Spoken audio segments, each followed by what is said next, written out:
Hi guys, it's John here, and this is a review of the Moga XP Ultra by PowerA. So this is the first licensed wireless controller for the Xbox Series S and X, and it also works on Android as well as PC. So let's have a look at this controller and see whether this might be the right one for you. Now this retails at about £125 in the UK, or it retails for about $130 in the US. So this isn't just for people with an Xbox. If you have an Android phone, then this is going to be perfect for you, as it does come, as you can see, with a nice little mount for your Android device. So let's have a quick look on the back of the box, because there is something quite interesting with this controller which I haven't seen before in other controllers, and that is the fact that you can actually detach the main part of the controller from the grips, and then you've got a sort of miniature pocketable controller that you can take with you on the go if you're running tight on space. So that's a really nice feature which we'll have a look at here. It does indeed have rumble support. We've got a 2000 milliamp hour battery, which is really nice. We do have a 3.5mm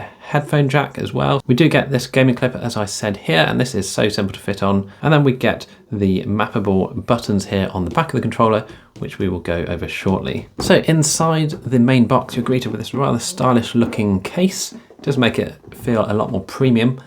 And when we open this up, you can see what we are greeted with inside. We have the controller itself, we've got the clip, and we do have this quick start guide, which we will quickly open and have a look at. And you can pause this at any moment if you want to look at any of this. So let's have a look at the controller itself. You can see a standard Xbox design here. It does feel much like a Series S or X controller. It is slightly larger, as you can see.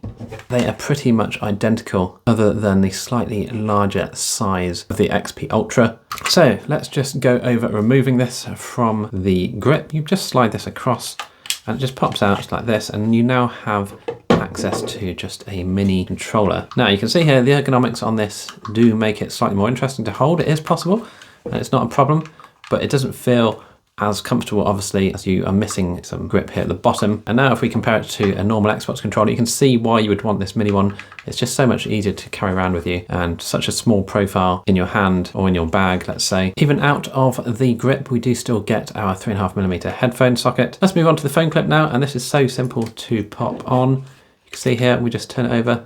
You just slide it on to the back here.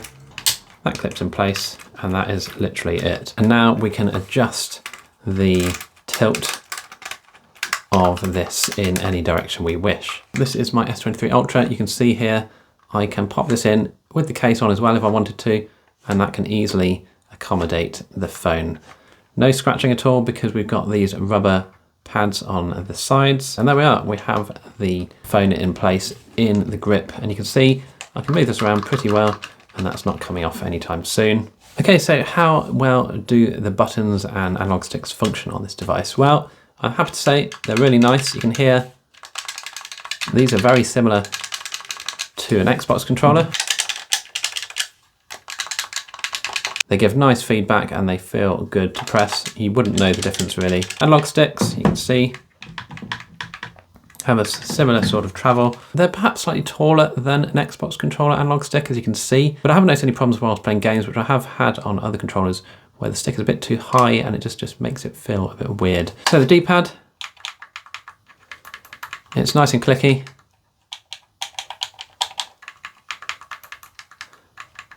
Which we like to hear. And of course we have our clickable analog stick R3 and L3. Now, the bumper buttons, they're nice. They give instant feedback and they're easy to press. And of course, we get our analog triggers here with a nice range of motion. So yeah, they feel really nice in hand. And of course, on the back here, we get our lovely programmable buttons, which we'll go over shortly. This is the program button, so don't worry about that for the time being. Of course, get our select and start button, our Xbox guide button, and we get a share button along with our battery indicator button. So the easiest way to test this probably is going to be using Gamepad Tester. So we'll just turn it on and you can see straight away it syncs up. And you can see here there's pretty much zero lag that I can see on these sticks, and they do feel really nice and smooth. This feels like a directly connected USB-C controller to me, even if it is running via Bluetooth. So that's really good to see. And of course, all our other buttons are working as you'd expect. We have our mode button here, or the Xbox guide button. Our face buttons here, as you can see, working absolutely perfectly. Shoulder buttons, and our analog triggers here. Of course, our start and select as well. Share button here, doesn't do anything on Android, but it does open up the share sort of blade on the Xbox Series console. Okay, so let's go through programming these buttons here on the back. All you have to do is hold down the Moga program button here until the LED starts flashing. You then press the button you wish to map, let's say the B button, and then you press whichever one of the programmable buttons you want to assign to that key. So we've now assigned this key here to the B button. You can also assign it to the D-pad. So if we go through that again, press and hold, we are now flashing. I'm going to do up on the D-pad. Then we'll use the left programmable button here, and we now have an up. If you want to clear the programming of the buttons that you've mapped, you press and hold this again until it starts flashing, and then you just press the corresponding key you want to clear, and that will clear it. Now, obviously, with it out of its case, you do not get that feature because the buttons are no longer there. So you are just left with the little controller itself, which is still fine. And we can pop on the clip still, and we can now pop our phone back in. And here we have it in our little mini portable mode, which is quite nice and funky indeed. Obviously, you do also lose vibration when it's in this mode. Now, you can synchronize two devices at once. It's quite simple. You can switch between the Xbox and the Android functionality. All you need to do is press the sync button here twice.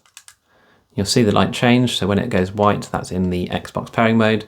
And if my Xbox was on and downstairs, it would connect and would be good to go. I can switch back to Android mode, just a double tap like that, and we've gone back to blue. Okay, so here we are on Fortnite running on Android, and as you can see, absolutely no problems at all with this controller, working absolutely fine straight out of the box.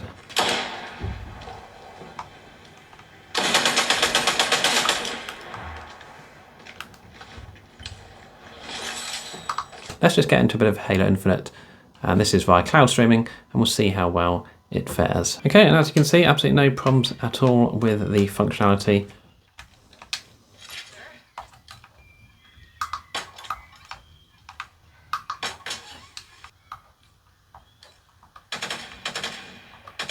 Okay, let's try some remote play now, and we'll see how well it functions there.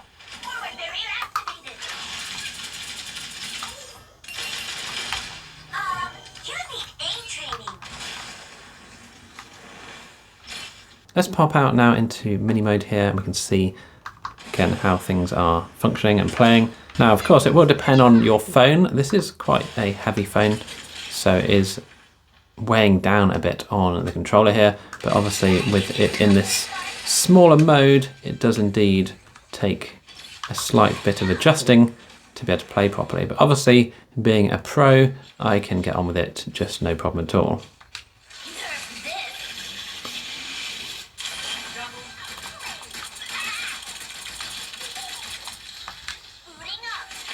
Right, so here we are with Orcs Must Die 2 on my Windows 11 PC. You can see we are set up here with USB connectivity, and it's working very nicely indeed.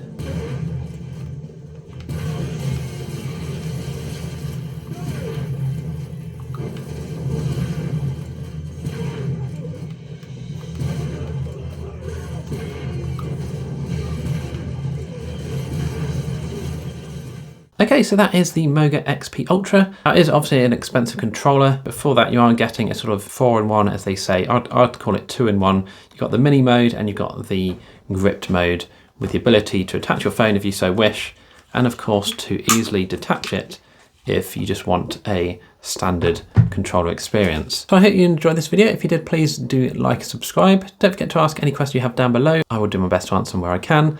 Thanks again for watching, and I'll see you in the next video.